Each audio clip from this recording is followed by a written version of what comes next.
ini sebenarnya sudah selesai, sudah tuntas, bahwa Pak Alawi itu memang keturunan Yahudi, dan tesis Kiai Mati sudah sejak dulu saya sampaikan tidak akan bisa dibantah sampai hari kiamat, dan apalagi disertai dengan bukti-bukti jejak data DNA dan data sejarah maupun data kebudayaan gitu, bahwa memang Pak Alawi itu fix keturunan Yahudi.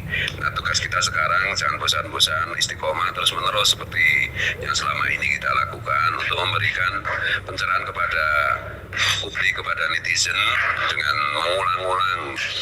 Tidak bosan-bosan kita harus merepetisi apa itu apa yang sudah menjadi kesimpulan ini, supaya semakin tersebar ke publik, ke masyarakat mengenai hal ini.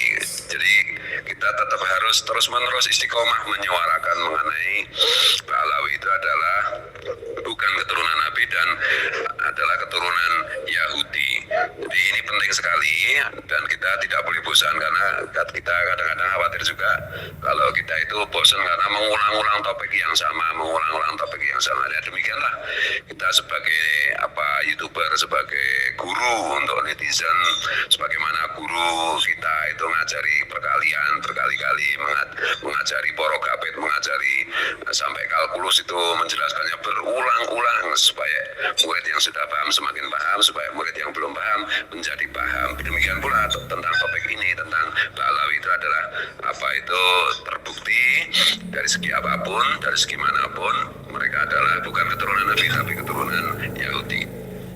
Assalamualaikum warahmatullahi wabarakatuh.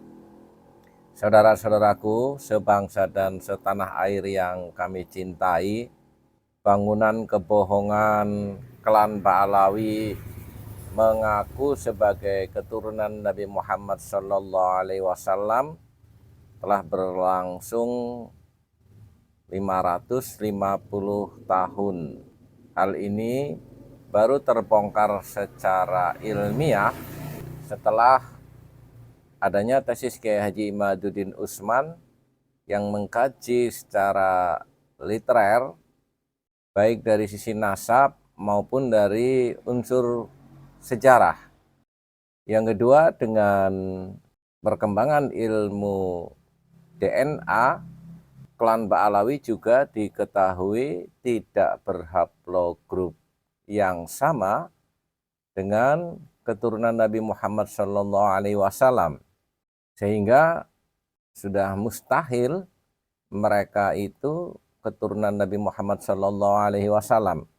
Dari tinjauan berbagai sisi keilmuan, sama sekali mereka tidak terbukti. Untuk itulah kita orang-orang yang sudah mengetahui punya kewajiban untuk mensosialisasikan hal ini.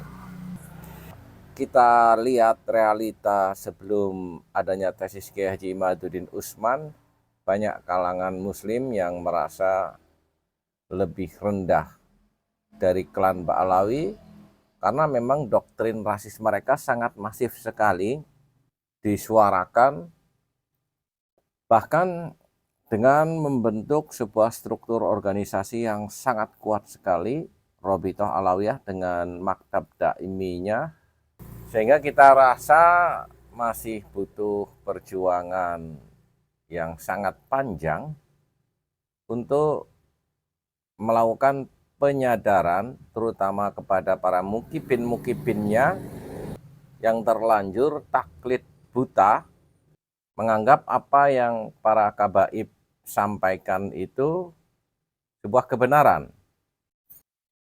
Padahal kalau kita telusuri lebih jauh lagi, doktrin-doktrin para kabaib itu lebih bersifat halu, tidak mencerminkan ajaran agama Islam yang rahmatan lil alamin. Mereka membentuk sebuah struktur sosial rasisme, menganggap dirinya lebih mulia daripada pribumi, dan menciptakan mukibin-mukibin, orang-orang yang terlanjur terbius oleh janji seolah-olah mengikuti mereka akan mendapatkan surga. Ini sangat parah sekali. Lebih jauh, mereka tidak mau berpikir secara logik menganggap orang-orang yang sedang melakukan pelurusan atas nasab keturunan Nabi Muhammad SAW dianggapnya sedang membenci terhadap klan Ba'alawi, bahkan di framing membenci juga para ulama. Lebih jauh lagi dianggap tidak mempercayai adanya Dzurriyyatur Rasul SAW. Padahal satu pertanyaan saja tidak bisa dijawab oleh para kabaib. Mana buktinya Ubaidillah yang diklaim sebagai datuk mereka memiliki tinggalan sejarah bahwa Ubaidillah adalah putra Sayyid Ahmad bin Isa.